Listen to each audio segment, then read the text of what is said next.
জনগণের সরকার আসলে কখনোই বিএনপি চেয়ারপারসন ও 3 বারের সাবেক প্রধানমন্ত্রী বেগম খালেদা জিয়া মারা গেছেন। মঙ্গলবার 30 ডিসেম্বর সকাল 6টায় রাজধানীর এভারকেয়ার হাসপাতালে চিকিৎসাধীন অবস্থায় তার প্রয়াণ ঘটে।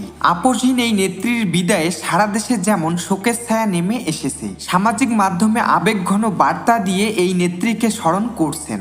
বেগম খালেদা জিয়ার মৃত্যুতে গভীর শোক প্রকাশ করেছেন নায়ক শাকিব খান।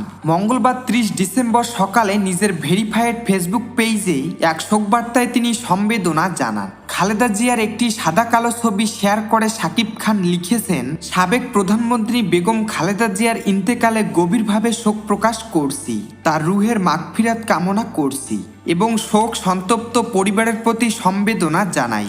বাংলাদেশের রাজনীতিতে দীর্ঘ কয়েক দশক ধরে নেতৃত্ব দেওয়া খালেদা জিয়া দেশনেত্রী হিসেবে জনগণের কাছে সমাদৃত ছিলেন। সংসদীয় গণতন্ত্র পূর্ণ প্রতিষ্ঠা এবং স্বৈরাচার বিরোধী আন্দোলনে তার অটল ভূমিকার কারণে তাকে আপসহীন উপাধিতে ভূষিত করা হয়। 3 বারের সাবেক এই প্রধানমন্ত্রীর মৃত্যুতে একটি যুগের অবসান ঘটল বলে মনে করছেন রাজনৈতিক বিশ্লেষকেরা।